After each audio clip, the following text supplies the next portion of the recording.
Alright, welcome to a ranking video, this time for Red House Painters. I was going to do Sun Kill Moon initially, but then I thought, then I gotta go listen to Lunch in the Park, and this is my dinner, and it's like, I'll get to that though, because they've got some stunning albums, or Mark Kozelek has it.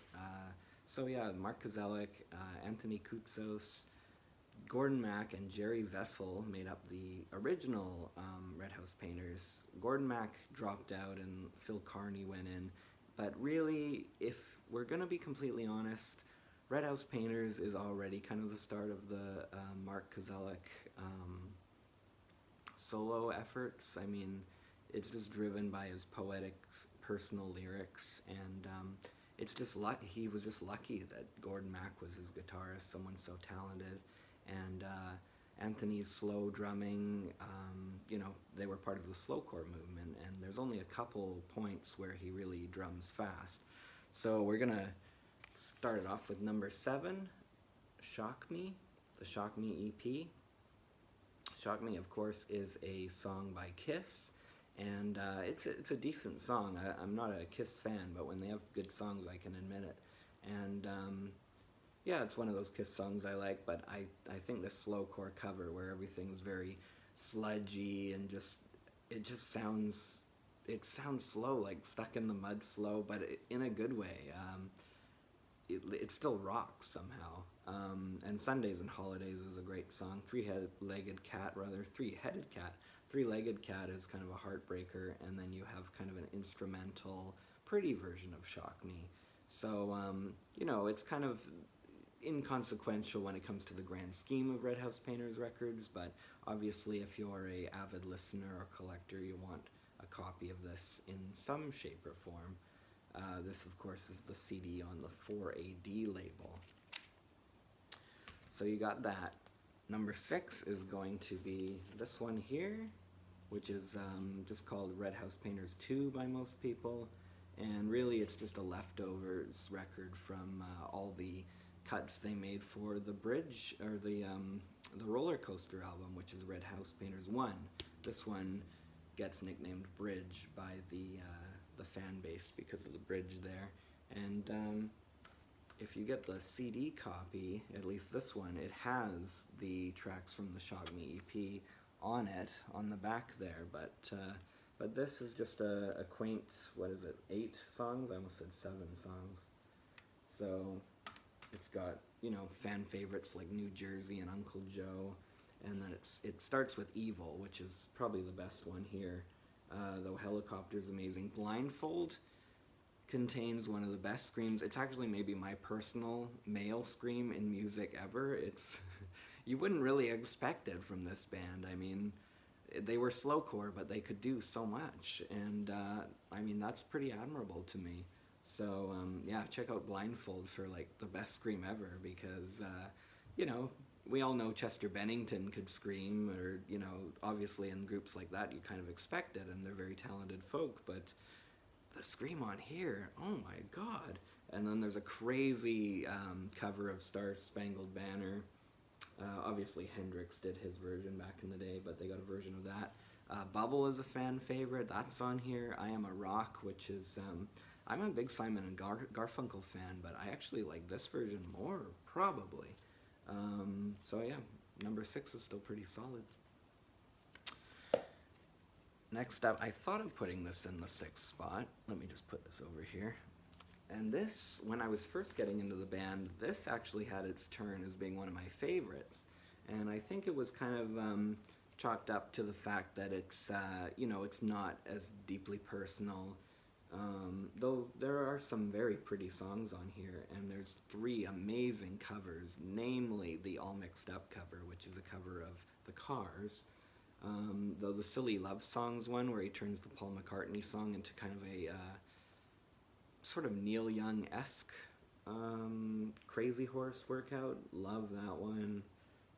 Make Like Paper, not a cover, an original, that one's very Crazy Horse-esque as well. And then you have Long Distance Runaround, which starts off very kind of slow, and then it goes into this whole kind of raucous shuffle, like with some of the best drumming in their discography. And by this point, like this is when the band became really a Mark solo venture, because some of the members didn't come back. I think the drummer from Smash Mouth, or that iteration of Smash Mouth, was playing. So it was a lot of like him and session musicians.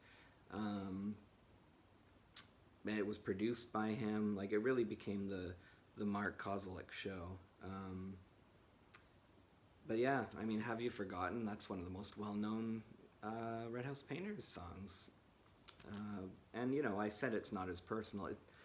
It's still pretty personal, and it's getting, I mean, very nostalgic songwriting like that he would revisit that kind of songwriting again, but it's not the whole kind of like, woe is me, you know, like the grunge guys were saying. I mean, the Red House Painters, their first few records are very sad, and, you know, just bad breakups, and feeling sorry for yourself, and love gone wrong, love affairs gone wrong, just everything.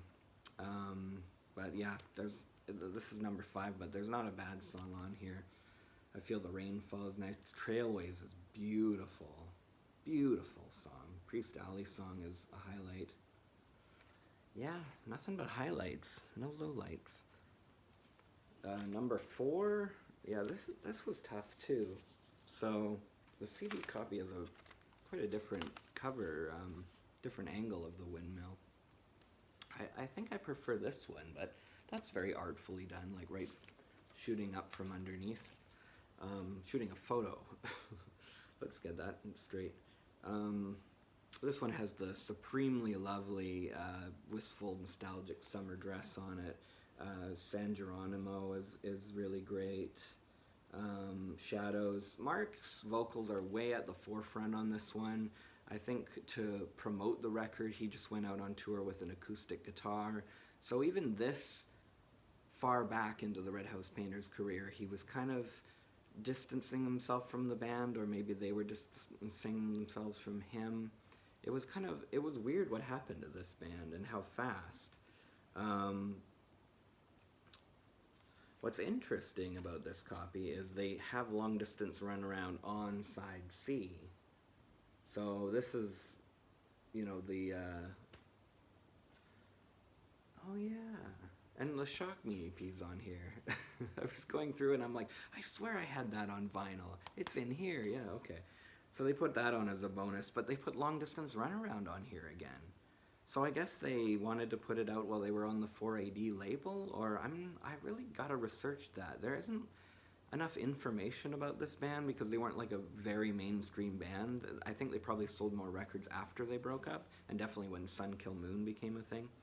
But I wanted to say and the track listing is completely different at the end here, but the last 3 songs are probably the highlights, and I mean that makes the rest of the record look even better because everything leading up to that point is great too. But you have the supremely thoughtful Brockwell Park, very patient song, and then you have Moments, which it kind of builds and builds and builds, and it's very autobiographical, and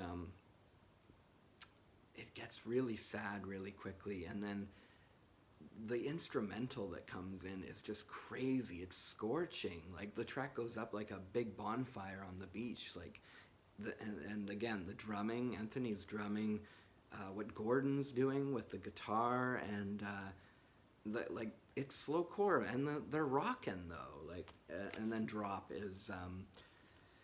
I would put that up for one of the band's saddest songs, definitely. That is just a heartbreaker. So anyway, Ocean Beach is number 4, which is going to be controversial because I'm putting this at number 3. This is Old Ramon, and this is kind of like Red House Painters Mach 2 by this point. And, you know, it's a very... It sounds even more like Neil Young than the last album, where I said a couple songs sound very Crazy Horse, and this really kind of bridges the gap between the Blue Guitar album from the mid-90s and then what was coming after this, the Sun Kill Moon record, Ghosts of the Great Highway. And this was supposed to come out in like 97, 98, and so many problems, label problems, all that. So it didn't come out till '01 on Sub Pop, and by then, I mean, the music world had kind of, gone on. Like, no one was really going to buy this unless you were an avid fan. And they did some touring, but I'm pretty sure most of the touring was before this record even came out.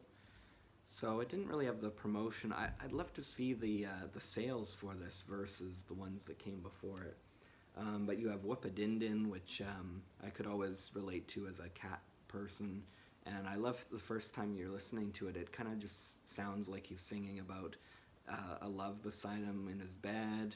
And then, there's a couple tells where it's like, oh, he's talking about his cat. It's a love song to his cat, and it's not cheesy. It's not gimmicky. It's not played for laughs. It's very, I don't know, when he says that thing about his eyes welling up, he wants to cry when the cat's staring at him with loving eyes. I'm completely paraphrasing, but it's like, wow, like, I don't know, it's great. And then you have Bird Joel, which is kind of like he was writing a song and he said, this kind of sounds like the Birds, but it kind of sounds like Billy Joel. I'll just call it that. And I mean, that's kind of a cheap name for a really good, heartfelt song. Void, of course, that's the next song. That's amazing. Between Days is their kind of Led Zeppelin, Houses of the Holy guitar workout. It's one of my favorite songs in their discography. I play it all the time. Whereas a lot of these ones are so sad that you have to be in the mood. You don't want to play them all the time. And then River is the most Neil Young thing he's ever done in his life. Like Neil Young, Crazy Horse. People always talk about Ghost of the Great Highway, but the River sounds even more Neil Young than anything, and it's great. Michigan has a little bit of a country flair. So I don't know. Should it be number 3? I'm not sure. But I love all these records, so they're so hard to rank. And then number 2 is going to be the debut, which is only 6 songs, but some of them are quite long. You have 24, just a devastatingly sad song to open everything up. Oldness comes with the smile of every love-given child. Oldness comes to rot the youth of dream suicide. It's like, oh my God, like out of the gate you're doing that. Even Nirvana opened a little more cheery than that with their career. And it's like, wow, you know what you're getting into. Like, this is a dark record, but it's beautiful too. It's sad, it's angsty, and he must have, I think, well, 24 would be a song about being 23 turning 24, but he was in his earlier mid-20s, and it's like, some of these songs, it's like, wow, man, you're writing some amazing material over here. The title track, Down Colorful Hill, that's one of my favorites, and the sequencing's different because it doesn't fit on the vinyl. It's too much of a long song, so they had to put it on side 2. Japanese to English follows Medicine Bottle instead, and that just seems so wrong, I have to admit. So, yeah. But I get it. I get the limitations of the medium, and then Medicine Bottle, of course, just like 24, it's one of the best things they've ever done.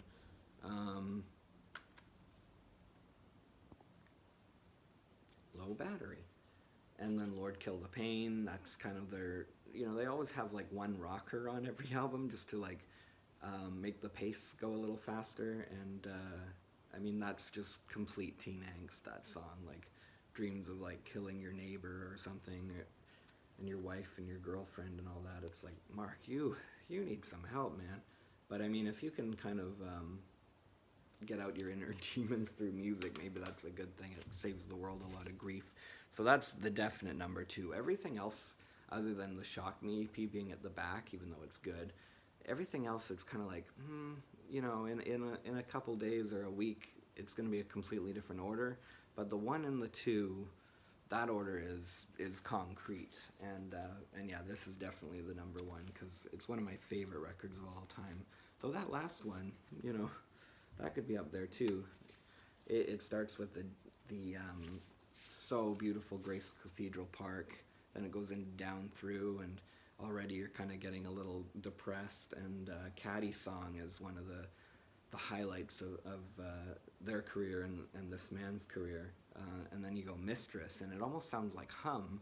But then later on in the track listing, you have a piano version of Mistress, and everyone goes, well, the piano version's better, but both versions are absolutely incredible. Like, play one and then play the other. It's incredible.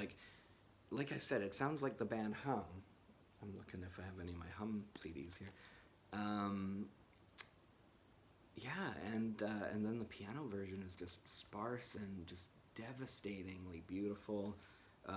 Even though the subject matter is about getting with this mistress or whatever, or dreaming about being with this mistress.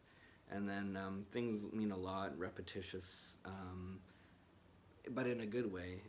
Then you have another version of New Jersey, which of course was on Red House Painters 2 Bridge. Take Me Out is just like Things Mean a Lot. It really hammers it home with the repetition of the chorus, but for that kind of song, it really works. And some of these songs don't really have distinguishable choruses or very noticeable choruses, so it's okay that they have two songs that are very repetitious, and these two songs work. Like, when he's singing Take Me Out and the whole, all the backing vocals, I don't know if it's a choir or if it was just some people around the studio, but that works wonders. That is so good. And then, of course, Roller Coaster, which is kind of the title track. I mean, this album's not called Roller Coaster, but everyone calls it that. Dragonflies, incredible. And then you have Mother, and they go into this weird instrumental and instruments playing backwards and all that, and that's just incredible. Strawberry Hill. I mean, this is a breathtaking album, and even if you're not into slowcore, there's enough great songwriting and other things going on musically that I don't think you'd get bored. Whereas a band like, say, Low, like, yes, their debut is one of the greatest albums of the 90s, but if you don't like slowcore, you're probably not going to like it. But this is another one of the best albums of the 90s, and even if you don't like slowcore, you kind of owe it to yourself to listen to it, because, yeah, like I said, there's so much going on, and then there's the lyrics, which are deeply personal and extremely poetic and dark and just, oh man, it's an exhausting listen, but in a good way. Yeah, I used to play that album over and over and over again. This is a band where their albums are usually pretty exhausting and pretty long, and for a lot of people it's a lot to take all at the same time, so this is one time I would recommend the greatest hits, just to get your feet wet, as it were. But it only covers the 4 AD years, so you're really only culling from like 4 records, and that of course is the first one, Down Colorful Hill, the second one, Red House Painters 1, that's confusing, Roller Coaster, the third one, Red House Painters 2, Bridge, and the fourth one, Ocean Beach. So you're not going to get any songs for a blue guitar or Old Ramon, and a lot of people, with them, that's okay. The Red House Painters kind of lived and then died on the 4AD label, and they don't really consider the other ones true Red House Painters, and that's fair, I get that, but I really like all the material. Like, there's not just one album that I think is really bad or weak or anything. I can't even think of a song that I think is weak. Maybe Three-Legged Cat is the weakest, but even that one has something to say. It's devastating. Like, it's good. I keep using that word today, but that's what Mark Kozelek is. Yeah, so next time, well, not next video, but next time I talk about Mark, it'll probably be in a Sun Kill Moon video. And that'll be very interesting, because I'm so familiar with those first, like, 5 records or so, or maybe even more, like 6 or 7. And then after that, some of them I've only listened to like once. Like, I like Common as Light, but This Is My Dinner, I've probably only listened to that all the way through once. So that'll be interesting.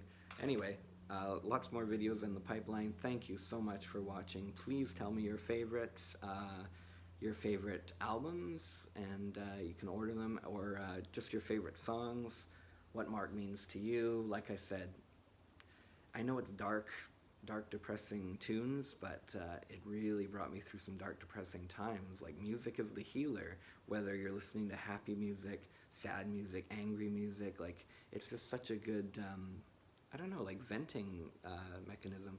So yeah, thanks so much, everyone. Peace and love, and just take care of yourselves out there. That's it, really.